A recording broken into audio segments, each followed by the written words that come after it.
Hey, folks.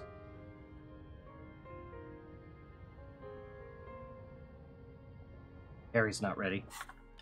But Harry, we're gonna do good things. Oh, I meant to drink that last night, didn't I? Am I gonna do that? I mean, Kim is about to see us in 5 seconds, so I don't think I can. Why was I gonna do that? Because, it keeps upping our stats whenever it happens. Kind of like, I think, maybe the first time I smoked today. That might keep a permanent plus? I don't know. In short, game's busted. Take advantage.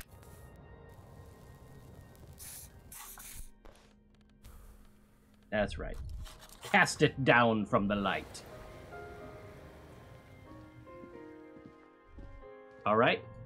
Kim, we have important work to do. Good morning, Detective. Morning, Kim. What is this important work? Oh, important work? It's a card in Monster Train where you... Detective, please. Fine. Besides, what is this Monster Train? This is something you plan on putting on the channel? Aye, the sea's gonna calm down. Maybe. I kind of thought about it, but, I don't know, it's at that point where the people playing the game are all so much better than I am, that all I have to lean back on is my charming personality and observations, which has its limits. Not to say I couldn't get good, or better than I am, but... I don't know. Okay, so... we have dollars. Well, okay, real. What are we to do with this real?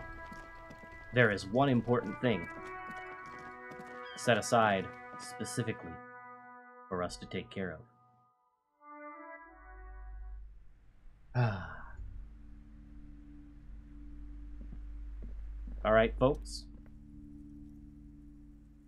I guess our budget made the decision even if you folks didn't vote for this. Let's take some suzerainty. A wonderful choice, sir. A wholesome family game. Detective, do you mean to suggest that we will actually stop and play a board game? Kim, there are very few things more important in this world. I don't know how to better explain that to you right now. Now, we could... I know Gary plays this game, but Gary's a fascist. The Copper-nado is... Fine. You don't want to play? Whatever. You want to play? Did I miss? Guess so.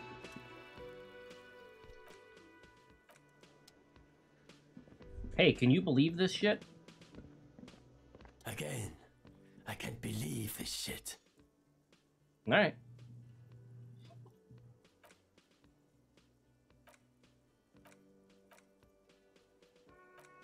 Jeez. Yes?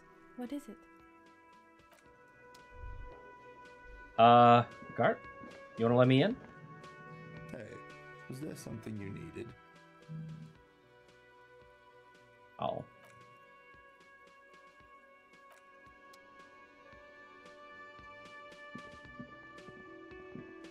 Where are we going? We are going to,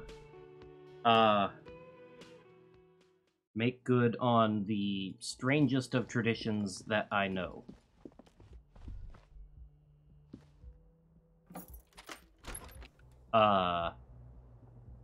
That wasn't supposed to let me in. I haven't paid. Okay, well. I'm gonna follow through on what I was actually thinking, which is to play a board game in a strange person's home.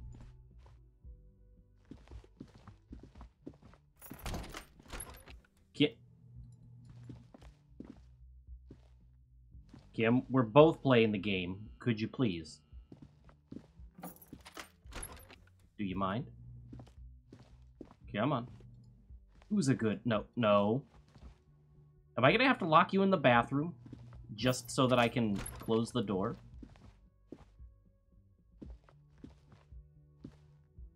Nope, not from that side.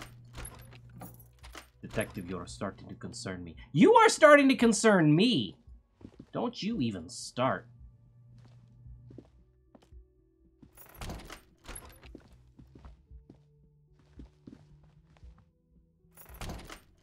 Okay. Just the two of us. Oh, we can play games if we try. Just the two of us. You and I.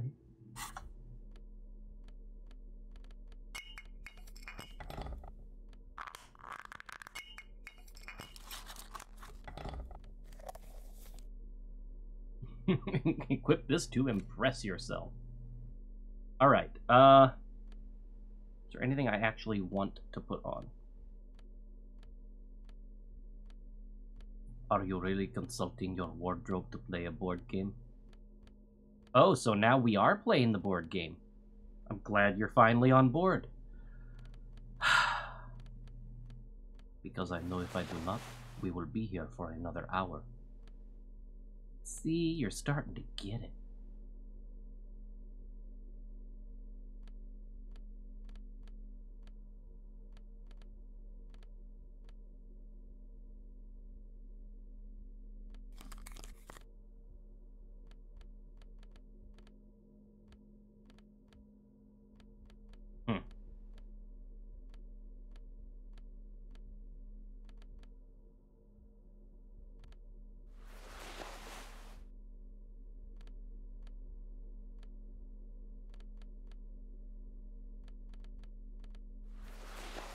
I'm just guessing. No.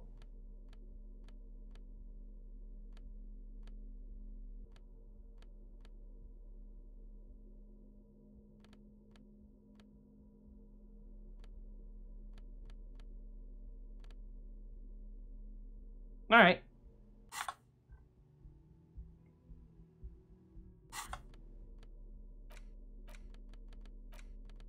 Board game, Suzerainty. A civilization-building board game where you get to choose a nation and set off to colonialize and exploit other cultures. A star-shaped note on the box proclaims that the game now includes a completely new genocide option. Jeez. Settlers of Undertale. By Sid Meier, of course. In your hands, you hold a brand new copy of the game Suzerainty. It's snugly wrapped in a skin of plastic.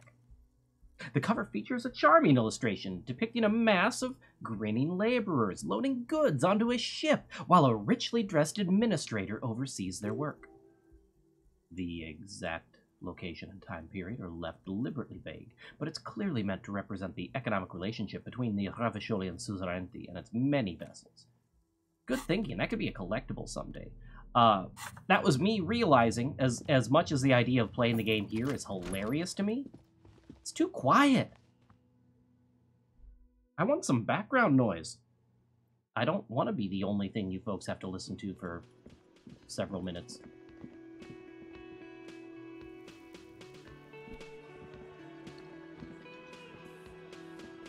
About here? Yeah, it's trying to get the sound somewhat balanced. Yeah, that'll do. Still a little louder in the left than the right, but I'm okay with that. Okay, back to the game.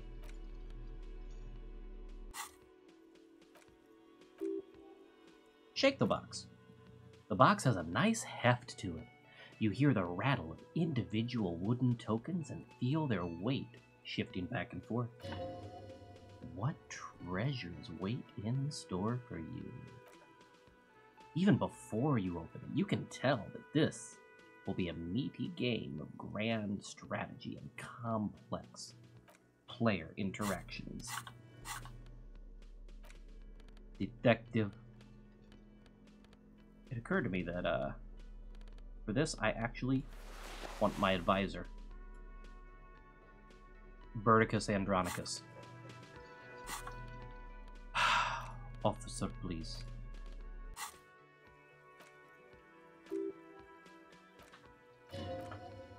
Remove the plastic wrap. The plastic wrap rips off as easily as a bodice in a tawdry historical romance. Alright, open the box, Fabio. There's a hiss as the lid slides off. I imagine it to have that little bit of resistance that a box closed so tight that there's a small vacuum when you actually pull up and separate the two layers of the box.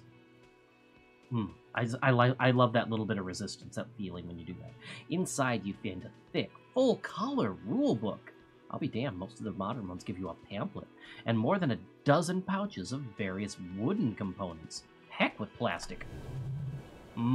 Savor that new board game smell. A mix of wood, paper, and ink, all wrapped in the sweet must of cardboard. Read the rulebook. Welcome to Suzerainty, a game of economic strategy for the whole family.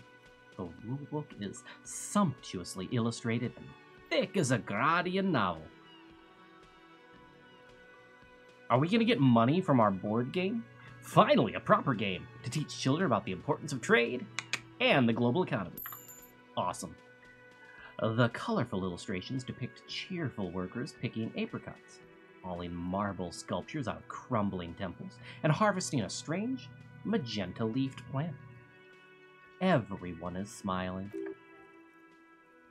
You begin to suspect there may be a political agenda to this so-called family game. Only one way to find out. The instructions are opaque at first, but introduce many concepts you're not familiar with. Fortunately, there are many diagrams and examples throughout. You soon figure out the basic conceit. Each player represents an administrator for the Suzerain of Revachol. Your objective is to increase the Suzerain's wealth and renown by accumulating victory points. Fuck the Suzerain! What about my wealth and renown? There is no path to wealth and renown, but through the Suzerain. As one of the Suzerain's trusted administrators, your very function is the glorification of Revachol. That is where the Suzerain's vassals come in. The game features 4 vassal nations, each one home to an economically important resource. Each turn, the player collects resources from vassals where they've placed their workers. They may then rearrange their workers, fulfill contracts for coin and bonuses, or build structures back in Revachol. As you leaf through the pages, your eye catches on a sidebar labeled Advice for Beginners.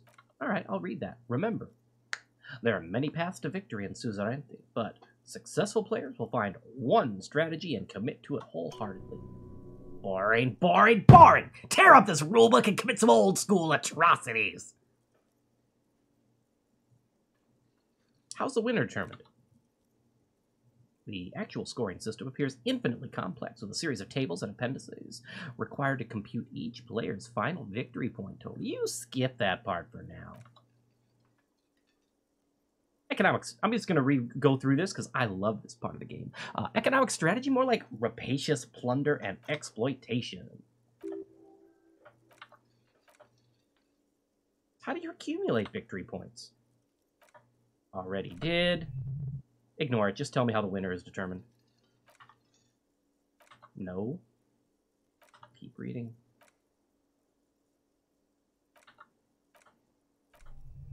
Read the advice.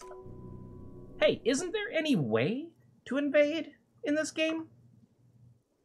No, Suzerainty is a family game. The only atrocities you'll be committing are against the social standing of your rival administrators, as you bring in ever more resources and power for the Suzerain. Speaking of, back to the scoring system. Examine the components.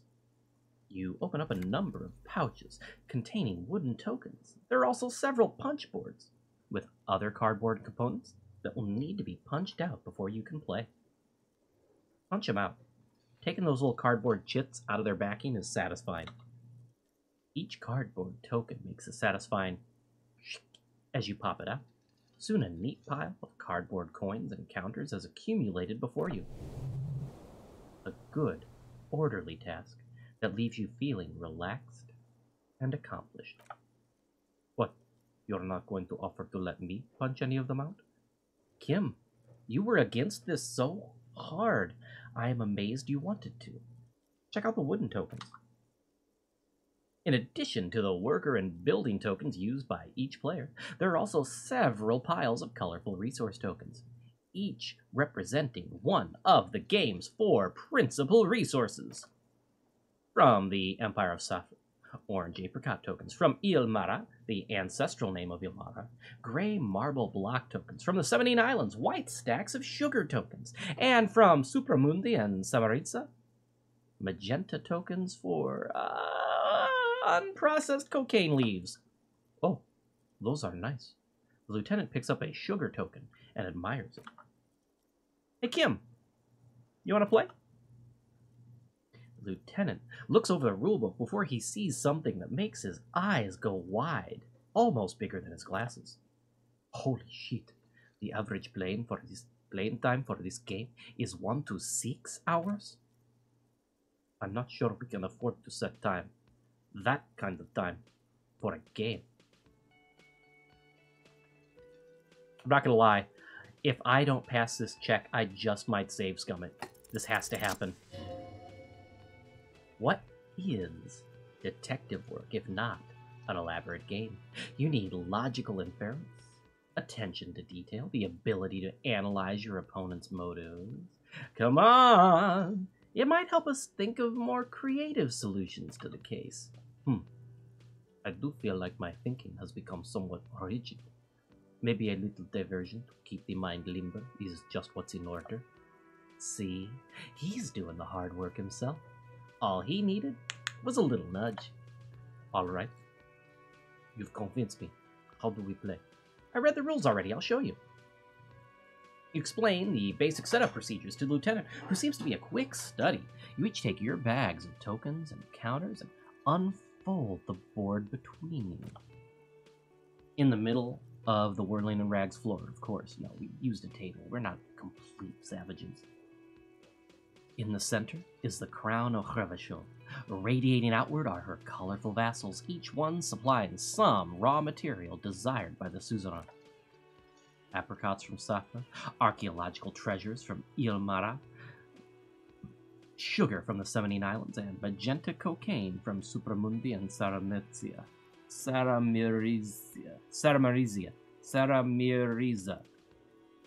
I keep putting those vowels in different orders.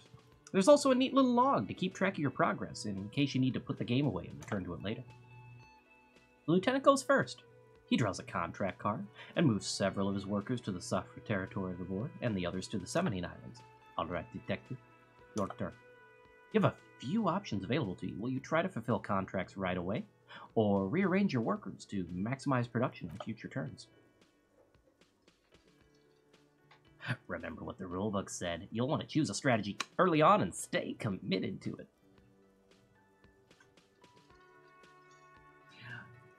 So I watched someone, and I didn't do this in my first playthrough, but I absolutely watched someone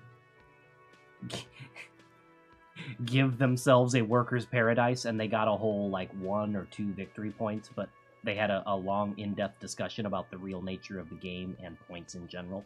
I love that, but if you want to see that, play it yourself. I'm here to play a game. Try to fulfill a contract. You draw a contract card, offering a number of coins in exchange for archaeological treasures. You place all your workers on the Ilmara territory. On your next turn, you produce 6 units of archaeological treasure and fulfill the contract for a handful of coins. Not bad, detective. But not good enough, the lieutenant seems to be saying. As he completes his own contract card, the lieutenant is rewarded with 4 coins and a round wooden token he places in the center of the board. That's a market. It's worth 2 victory points. Hey, why don't I get one of those? Don't worry, it was mostly just luck. You'll earn some points soon enough. Glower silently. The lieutenant returns your baleful look with a satisfied grin. Come on, is that your game face? You're practically broadcasting your position to the lieutenant with that expression. Glancing over the board, you see several possible strategies. Pressing more workers into service would increase your economic output and help you survive a possible conflict with the lieutenant. Or You could ignore your labor supply, and focus on fulfilling contracts for points and resources. Those aren't your only options. You could also show your workers how much you appreciate them by investing some of that wealth in them. After all, they're the ones producing wealth for the suzerain. Well, sure, you can do that. It's just not a terribly effective strategy. But then it's up to you. Let's flood the market. Press more workers into service. Using your powers of persuasion, you convince more workers to join your cause. After several turns, your worker tokens greatly outnumber the lieutenants. A vast army of expendable labor is at your command. Gaze on your workers like a harsh but proud deity. Too bad investing in your workers just isn't worth many points. What do you mean? Take a look at the scoring tables in the back. Lieutenant turns to one of those appendices you skipped over earlier. You see in Table 8C that investing in territorial infrastructure multiplies your final victory point total by 1 time, which is to say not at all, whereas erecting monuments and Revachol gives you a multiplier of 5 times.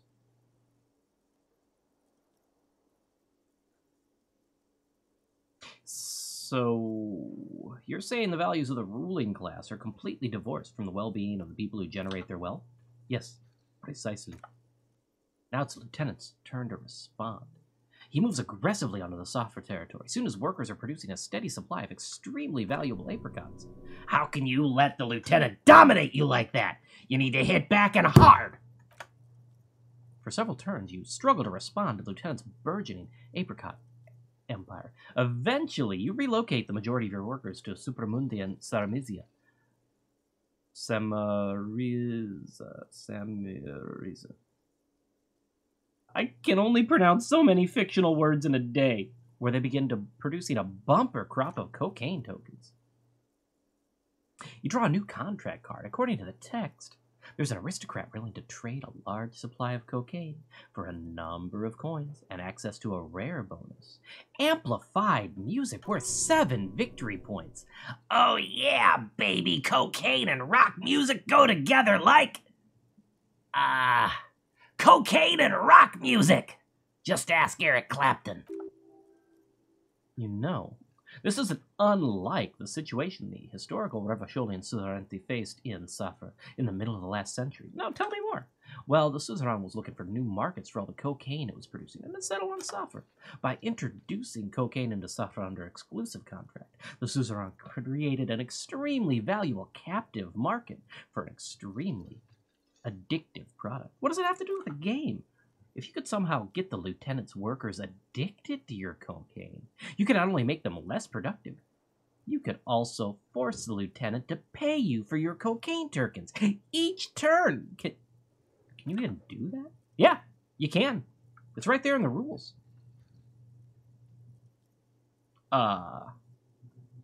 You've reached a critical strategic juncture.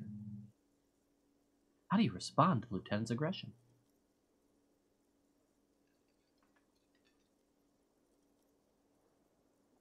I have never actually... so, this is the kind of Harry that would absolutely do option 3, but I think he also understands that, number 1, that actually gives victory points, whereas... Notice that this talks about money being transferred, but not actual points. So we're gonna go with the history of rock. Maybe I'll just off camera see what the cocaine does. In the game, whoever's listening to me and my microphone and my search history, have you ever searched something and felt the need to immediately write after, this is research for a writing project, please don't profile me? That's how I feel right now. Rock and roll. It takes several turns, but you slowly begin accumulating the cocaine necessary to complete the contract. When you do, it practically rains cardboard tokens on your side. Feels good, doesn't it? But you know what would feel even better? Nope, winning the game. Drugs! Specifically uppers, you should find some the first chance you get. While you daydream about speed, the lieutenant has built himself a formidable economic engine of his own. The end game is upon you. How will you spend the vast resources you've acquired for the glory of the suzerain? Flipping through the manual, you find the most expensive structure in the game, the Ravasholian Victory Column, worth 12 victory points. If you can successfully build it, victory will be all but assured. Alternatively, you could try launching a trade war to crush the lieutenant's economy, or you could blow all that money on a public education system for your worker tokens. Choice is yours.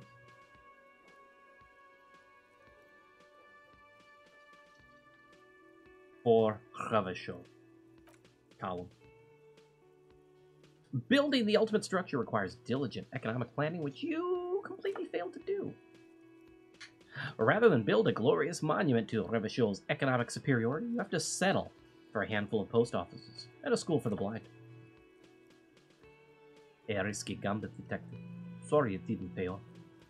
I could have gone with a more consistent strategy. That might have helped, yes. Now, let's tally up the scores, shall we? Computing the final scores is almost a game unto itself. You each spend an inordinate amount of time making stacks of coins, consulting tables, and struggling with basic addition and multiplication. After double and then triple checking your maths, you have your final score. 15 victory points. The suzerain will not be impressed. The lieutenant looks up from his tabulations. I've got 26 points, he says, a barely contained smile breaking across his face. Don't be glum. Detective, there's always next time. Figuratively, I mean. There's no way we have time to play this game again. Now, let's clean up and get back to work. Fine. Guillaume de Mion. Bad news. Guillaume de Mion did not become a cop. In 38, he went on a tour to the Sinyao province in South, where he died of autoerotic asphyxiation. His body was found hanging from a decorative dragon tree in his junior suite, amid drug paraphernalia, unwholesome objects, and the Sylvia Traynor single Wonderland skipping in the background. And yes, you can take this as a metaphor for Revachol in the 30s, and also as a warning. +1 pain threshold. Blood oxygen is boring. All psyche learning caps raised by 1. Why is that important?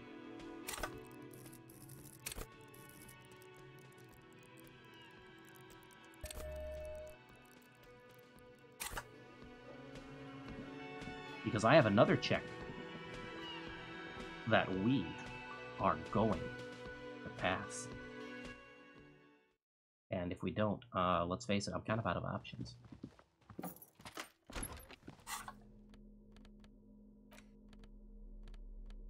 Alright, volition. I have 1 + 1. I know I have more than that. He said, choosing to believe that it was true.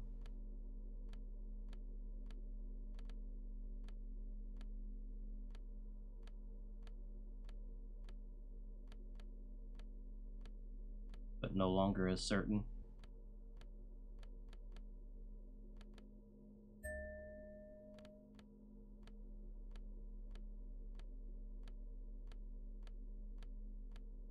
That's alright. Still a point we didn't have. Alright, Kim. I have things to do.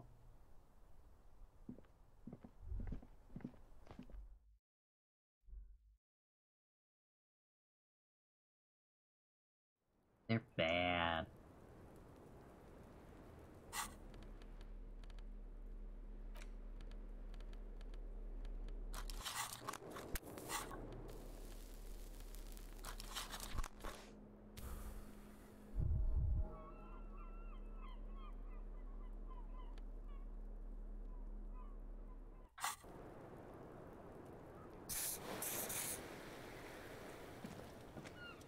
Hello, officer.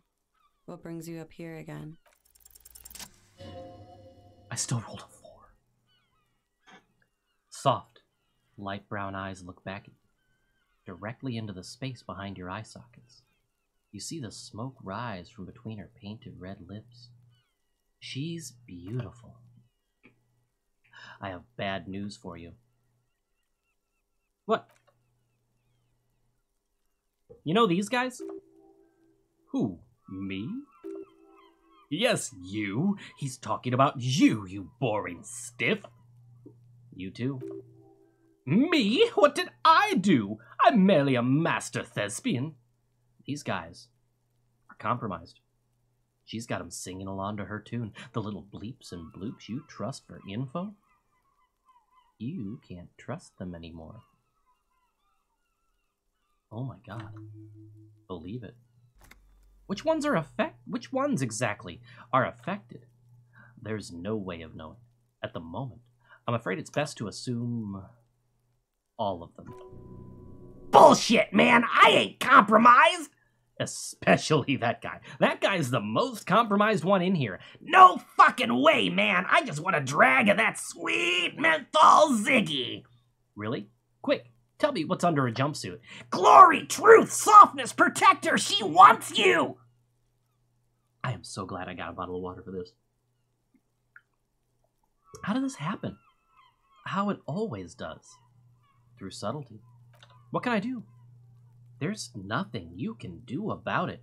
You are how you are, and she is how she is. Things will go as they do. Can't you turn them normal again? No.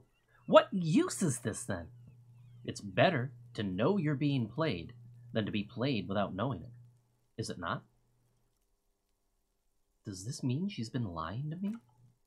Yes. Here, Mr.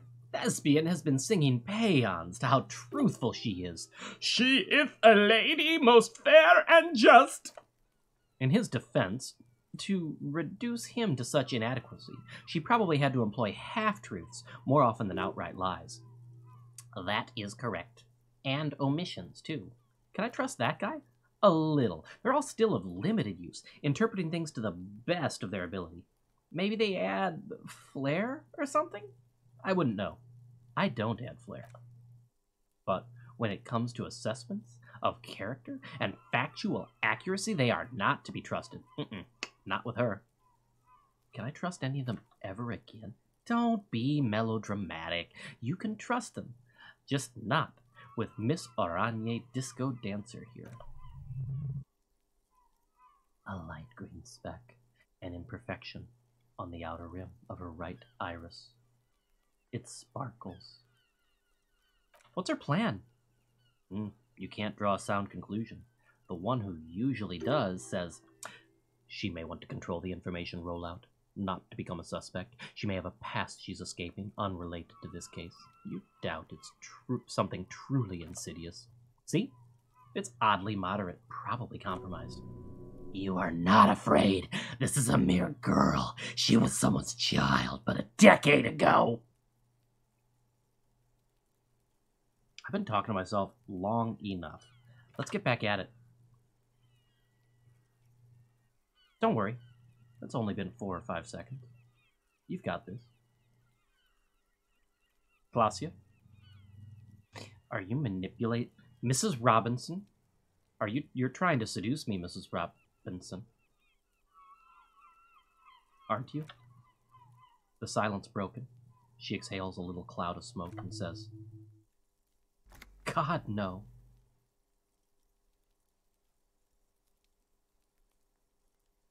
Manipulating your skill set.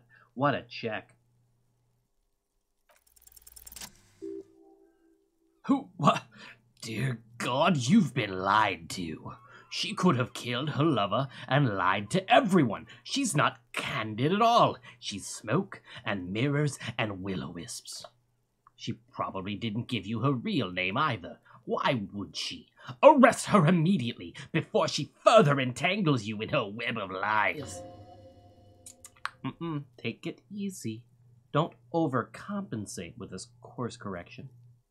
Ask some questions first. Yes, start at the top, choose at the bottom. It's how we've always done it. No rush. See?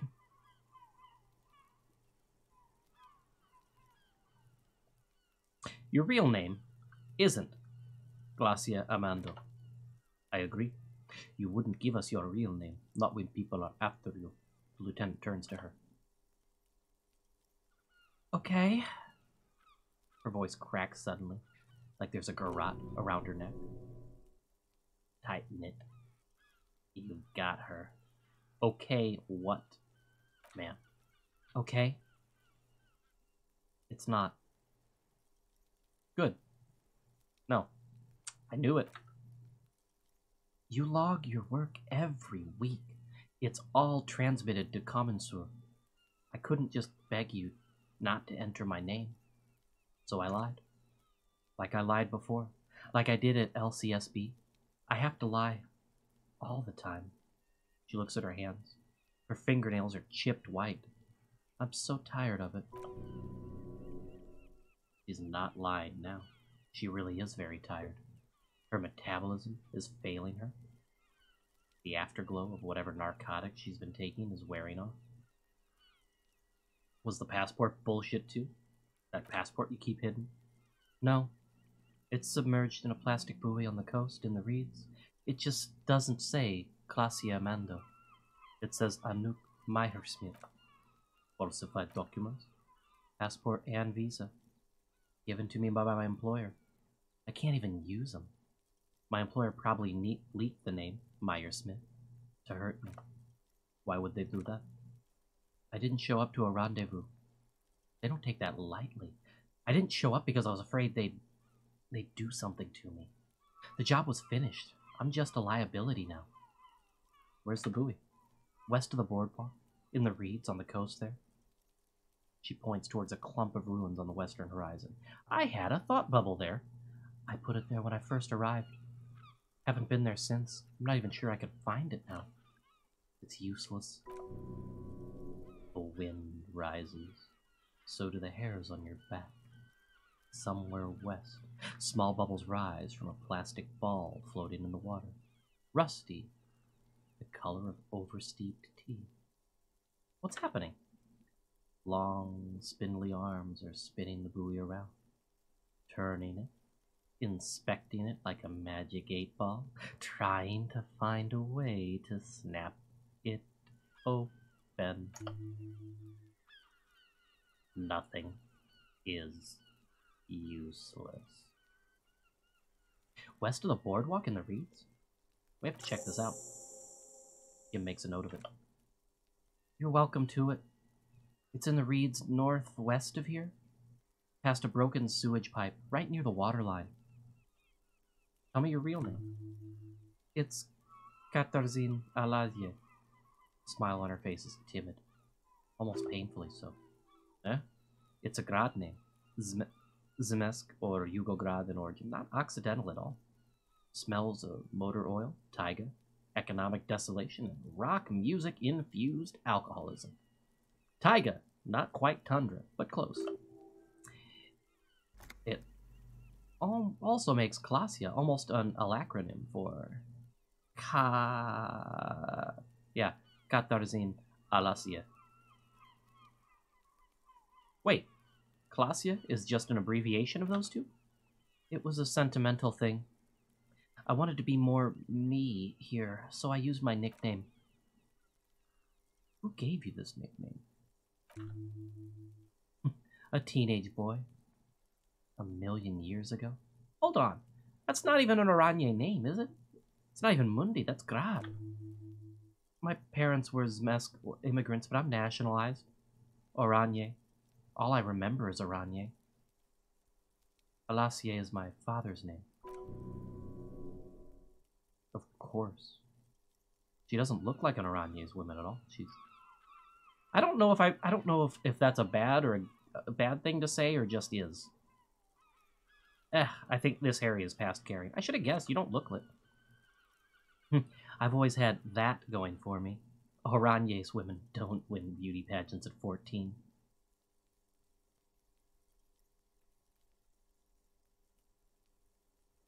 Finally we meet, Katarzyna. She nods. Her round eyes meet yours. They seem moist from the wind on the roof. This is dumb, but I'm going to do it anyway. You're probably not even Miss Oranje 37, are you? I am. They can never take my sash and my scepter from me. Yes, they can, for lying! Alright, enough. She nods, her back straight, ready for whatever is next. Ready for the damage. She knows you're grilling her. Kim, why haven't we arrested her yet? There may be grounds here, at least for an extended detention.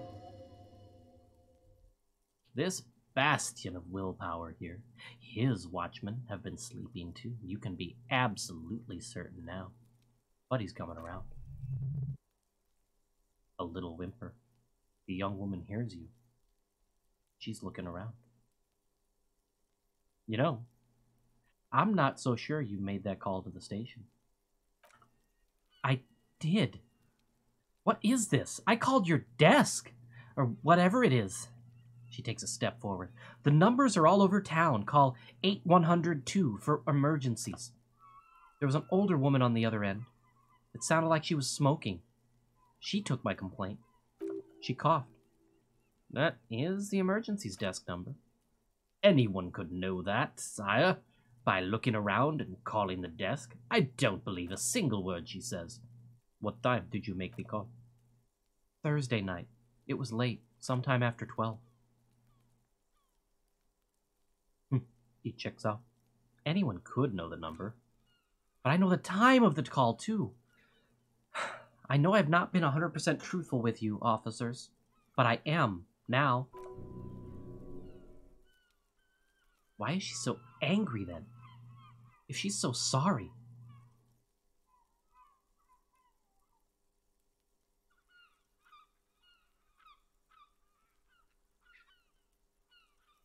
Did Sophie make the call, or did we just call her to...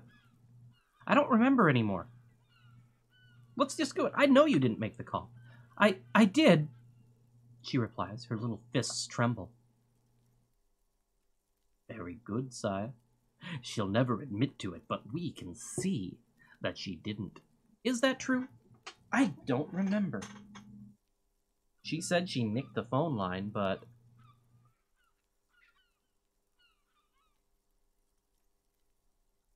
I think that...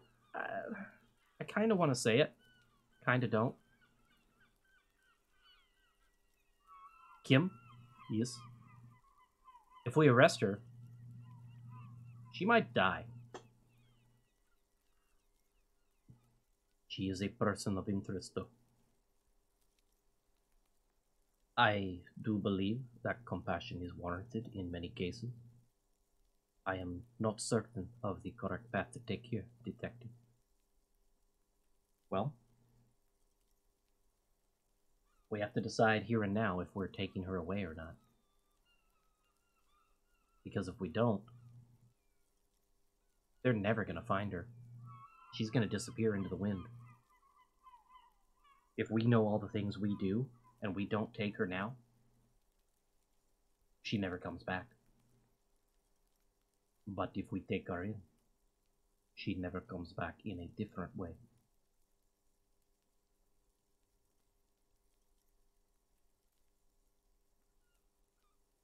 We don't know for certain that she wasn't involved. We strongly suspect that she's not. But that's not beyond a reasonable doubt.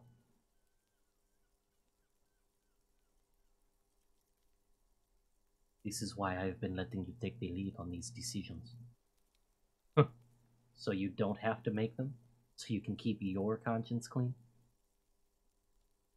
It is wrong of me, perhaps a vanity, to pretend that I would have done better without making the choice myself. I'm sorry, Detective. Me too, Kim. We can talk about it later.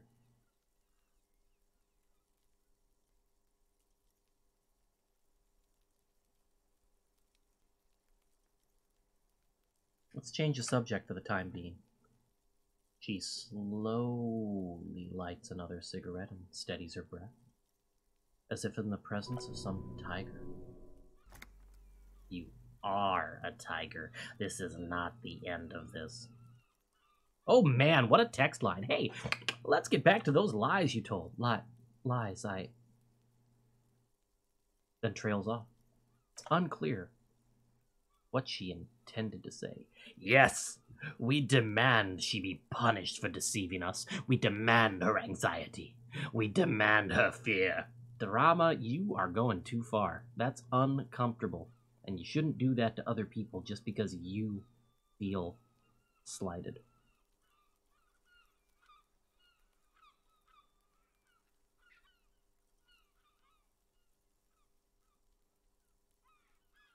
What if I told you you're under arrest? Katarzin Alasie. But I haven't done anything. She backs up against the railing with a forced smile on her face. Anything illegal? She purposefully misrepresented information critical and crucial to the case. Fucking mind games, enough! That's right, gang. Stern and merciless now. Stern and merciless as we reel her in. You misrepresented information about the case. Without the Hardys' confession, we'd know nothing. Kim produces a pair of handcuffs. Please, no. Her eyes become round with fear. She tries to back further off. Fragile, unshielded, her voice is thin and tired. I think I know who did it. Who shot Lely. I can tell you. I can help you. She knows something. What do you know? Who shot him? She's silent for a second, as if looking into herself for certainty. Then in a hushed voice, she says, Ruby. Why do you think it was her? She has this thing for me, ever since I met her and the boys downstairs. She's been pretty frank about what she wants. What she's saying is sex? And what is that? Sex, and more. I made the mistake of confiding in her. I told her I was on the run. She started protecting me. It became an unhealthy relationship. When I started spending time with Lely, she told me to end it. Said there would be shit if I didn't. It was not a good meeting. We stopped talking after that, but I don't understand.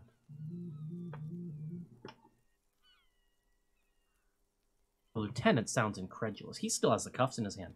What exactly in your relationship made you think she's romantically interested in you? She said she's in love with me. She even asked me to run away with her when I told her I'm a fugitive. She started developing notions about our relationship. And you led her on? Lieutenant narrows his eyes. A little. I was flattered, you know? But then I had to let her off, and it was not easy. I came to regret being friendly with her. She looks at her feet. We maybe kissed. Nothing more. This is just sensationalism and guesses. I know what it sounds like.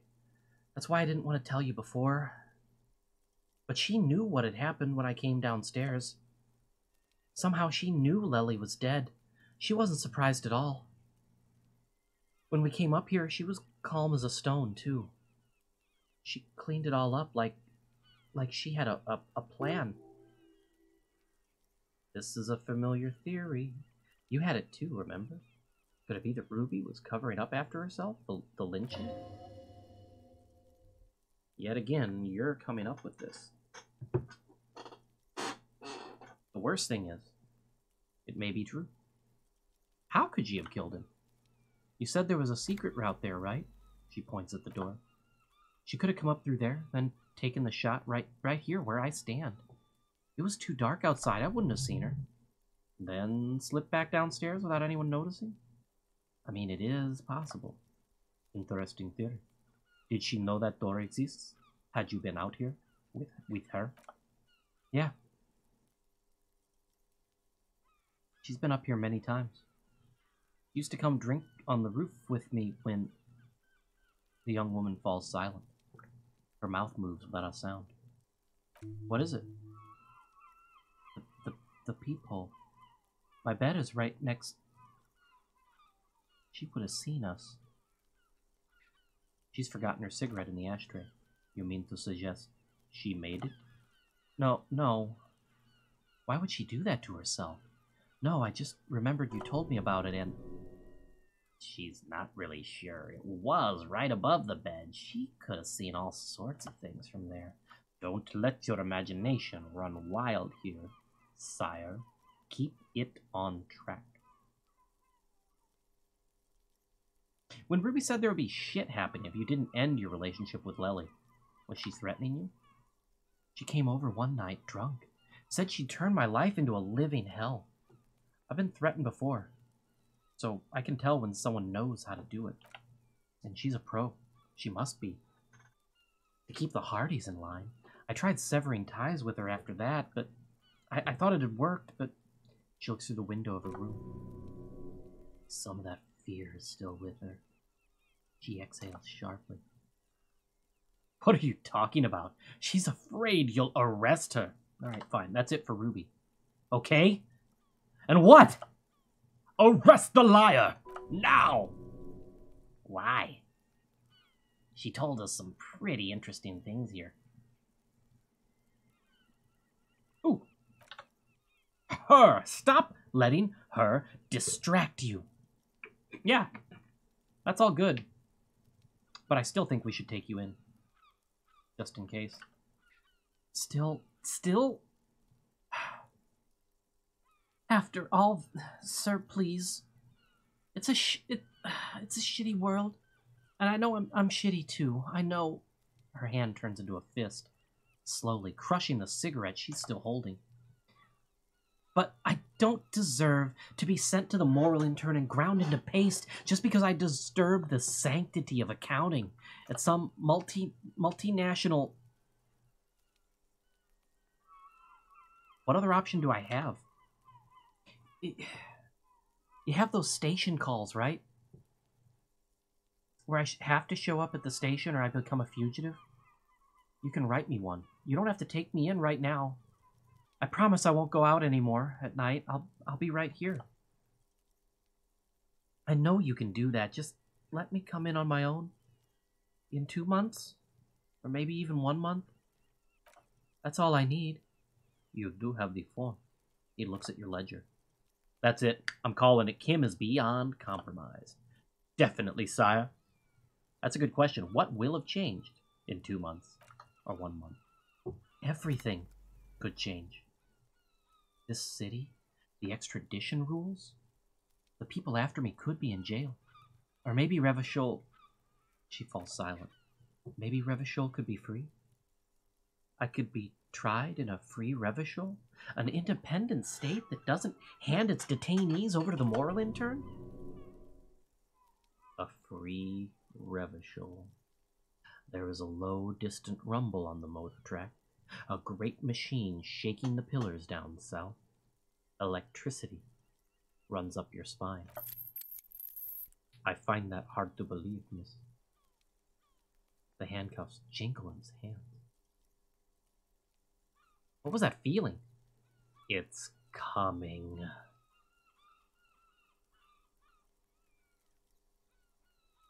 I mean, I do like the sound of another Revachol. Free and independent. The world can change. It's changed before. Her round, light brown eyes shining with tears. Her political overture has succeeded, we see. This was her last card. There's nothing more she can say.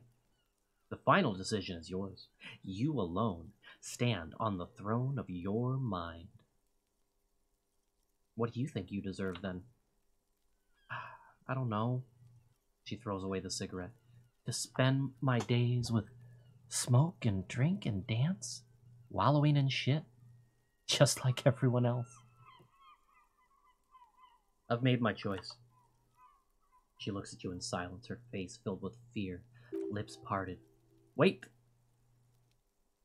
You arrest her. Kim will have to transport her. You'll be without your partner for the rest of the day. Shut up! He's making a decision, and it's his to make. I can't go another day without Kim. I waited too long for this check. I waited to get the volition thing, and now I can't take her in. Why can't I take her in? Because reasons. Because reasons. The schedule does not allow for it.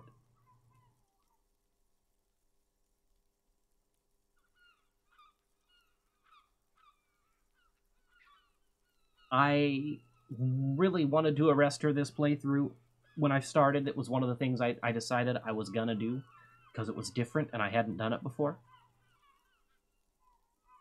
But if I do it now, I'm throwing some stuff pretty hard. Let me make a brief Google.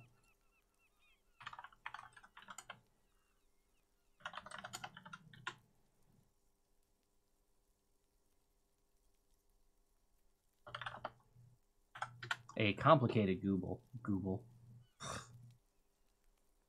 I mean,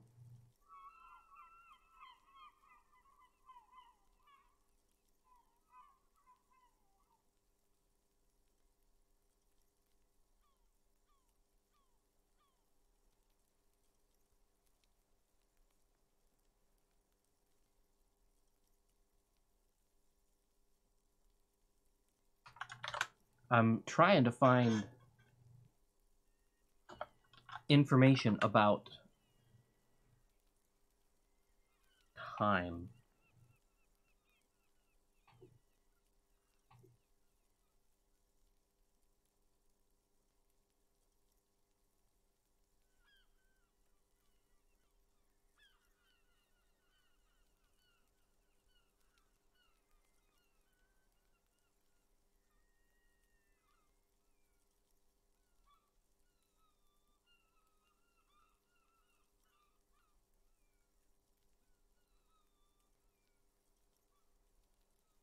I think I have to not take her in.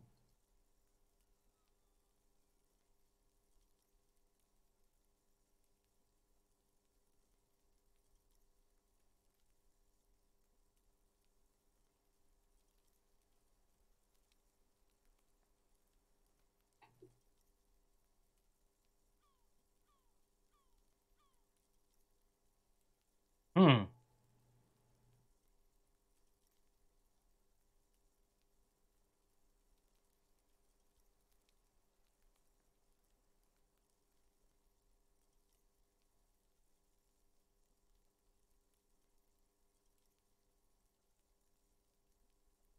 Hmm.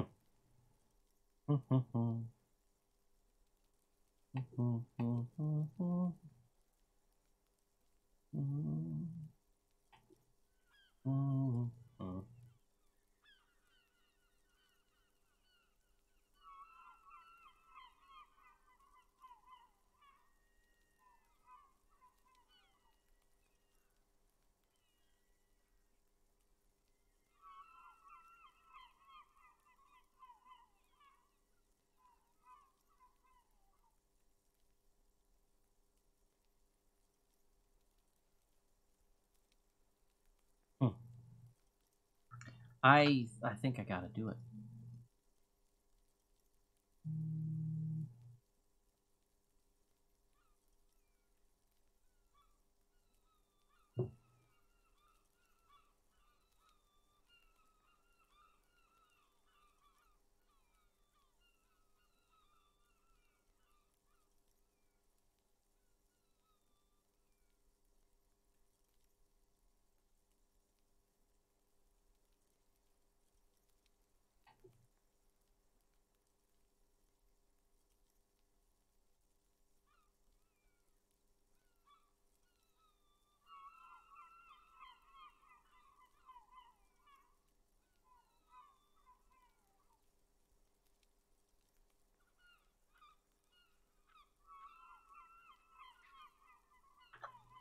Well, thank you for being patient with me.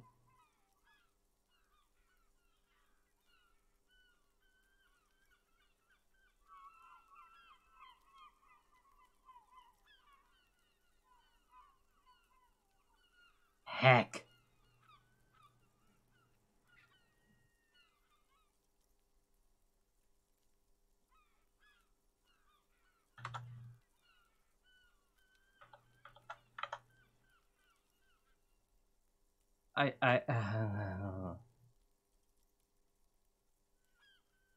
Katrazin, I'm gonna write you a station call. Because I can't afford to not have Kim today. If I would have realized what this was doing, and when, I would have tried so hard to make this happen yesterday. But if you miss the station call, no one can help you. I won't miss it. She takes the slip, shaking visibly, then collects herself. This may have been a grave mistake, sire. I know! Maybe. Maybe not. Mercy is rarely a complete mistake. I promise I'll be right here all the time. Nights, too. I'll help you any way I can in this investigation, and I will be at Station 41 in 6 weeks. I promise.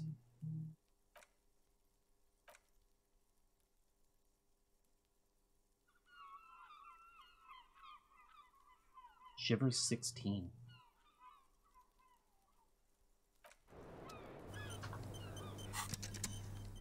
We're running a little long, but this is important. Alright, Shivers.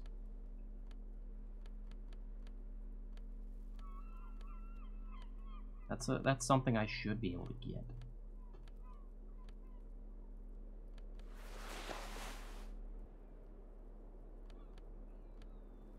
Excuse me.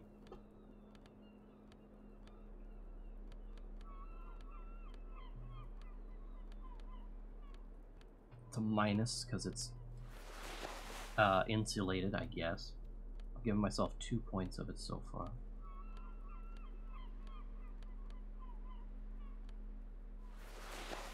Three.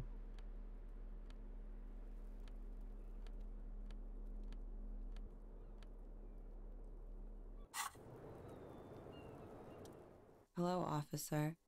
What brings you up here again?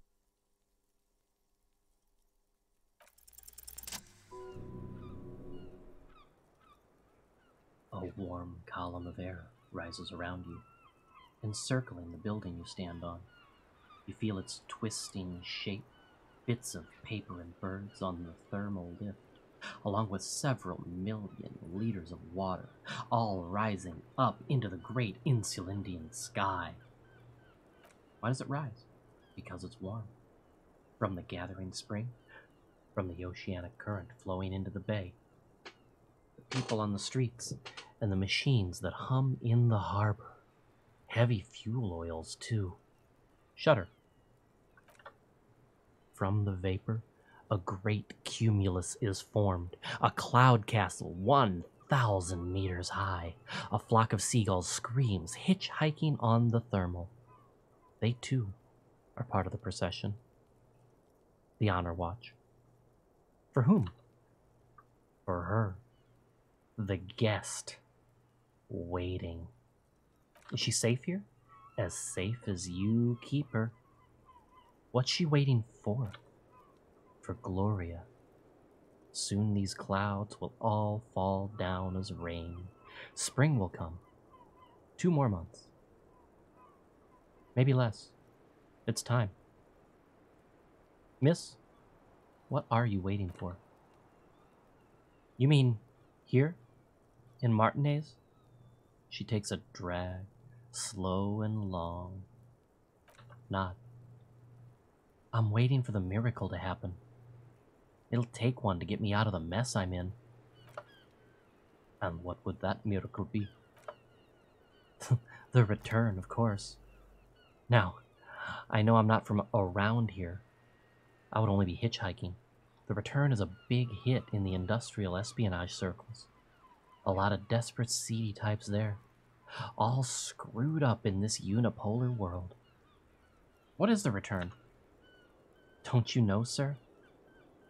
I thought you were from around here. You look like Mr. Revachol. Humor me. The return, well, it's part urban myth, part political silence. It's a fool's hope, sir, and it's also all I've got. They say there will be an event.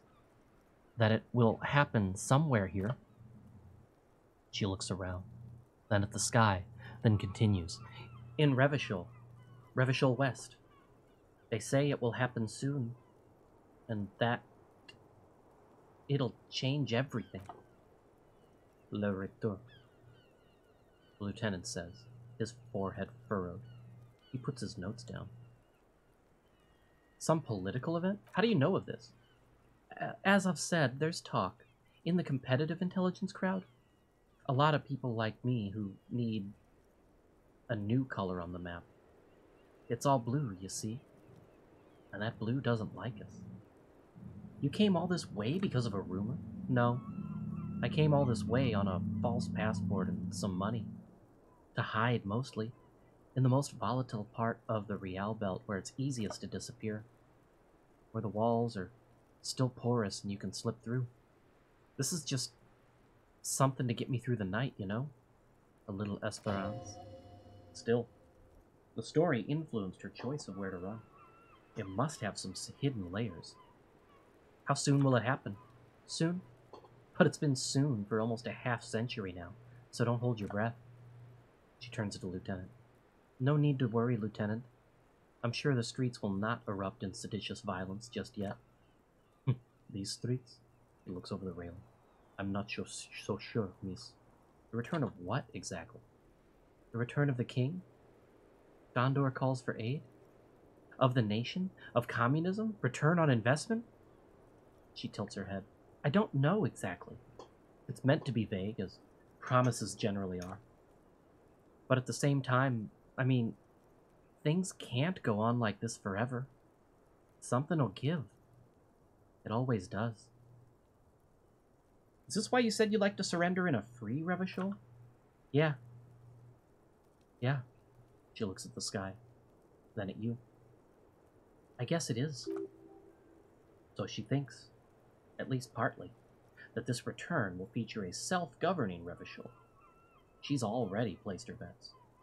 Alright, thank you. One last question. Do you really think it'll happen? I do. She lights another one. You know what? So do I. I agree, Detective. Kim looks to the sea. Something is coming. Probably. It will be a hard spring. I don't know what exactly, but he shakes his head. Something is happening in the city. She nods, a puff of smoke. I can feel it when I'm out here at night. Her thought trails off. The wind picks up again.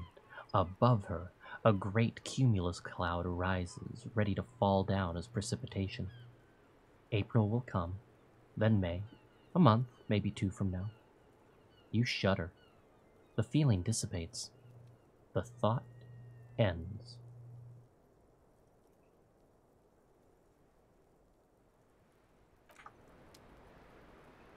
I'll be back in the next episode, folks. Thanks for sticking through this long one.